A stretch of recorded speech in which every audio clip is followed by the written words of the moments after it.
bagaimana tipsnya untuk melakukan aksi nyata terkait misalnya implementasi kurikulum merdeka.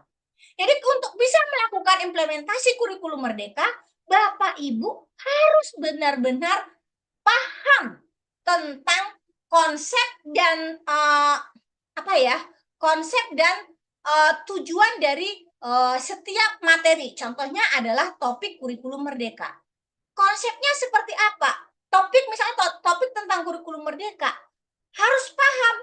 Makanya tombol aksi nyata tidak akan biru sebelum kita selesai menyelesaikan setiap modul, kemudian kita belum selesai melakukan post test, cek pemahaman, kemudian cerita reflektif, dan terakhir post test. Setelah itu semua selesai, baru muncul tombol aksi aktiflah tombol untuk melakukan aksi nyata.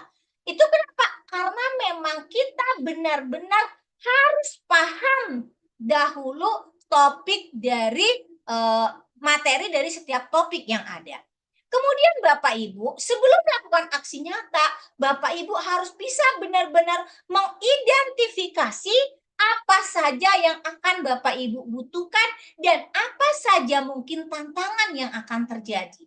Jadi kita harus bisa melihat, oh kalau saya pilih yang ini tadi kan sudah ditentukan ya, kita mau pilih yang ini. Kita harus tahu kalau saya melakukan ini nanti apa saja langkah-langkahnya, apa saja yang saya butuhkan. Oh nanti ternyata di lapangan seperti ini mungkin ada kendala apa, kita bisa memprediksinya dan bisa mencari solusinya. Kemudian kalau kita sudah tahu itu bagaimana langkah-langkahnya, kita membentuk tim kerja ya atau kelompok kerja. Kita melakukan aksi nyata. Kalau saran saya nggak usah sendiri-sendiri, kolaborasikan. Karena kalau yang saya bilang, kalau melakukan aksi nyata, melakukan sesuatu ya, kalau bagi saya pasti akan lebih baik hasilnya jika kita lakukan dengan bersama-sama. Kalau pepatah mengatakan berat sama dipikul, ringan sama dininjek, itu benar adanya Bapak Ibu.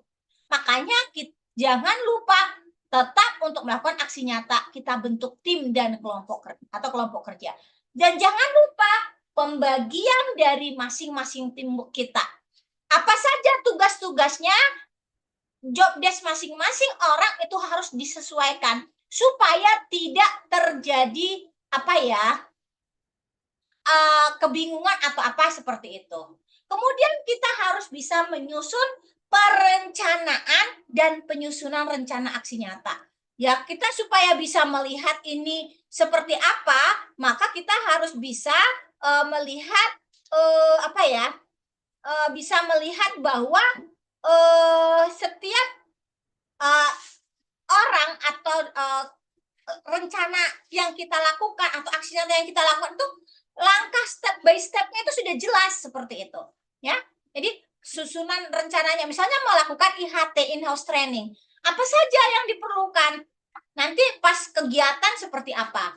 Sebelum kegiatan di bagian perencanaan, mungkin kita perlu mencari narasumber, perlu mempersiapkan tempat, mungkin perlu ada persiapan apa dan apanya. Itu penting sekali kita tuliskan gitu, kita susun dengan baik.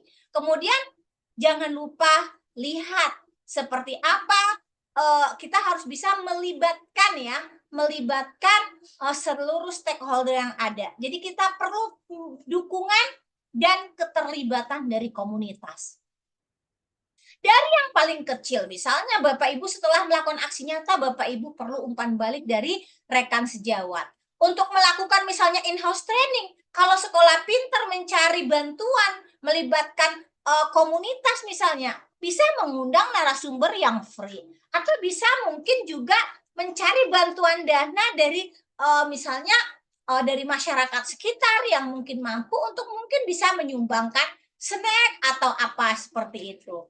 Jadi kita harus bisa melibatkan dukungan dari komunitas ya. Keterlibatan dan dukungan dari komunitas itu sangat diperlukan.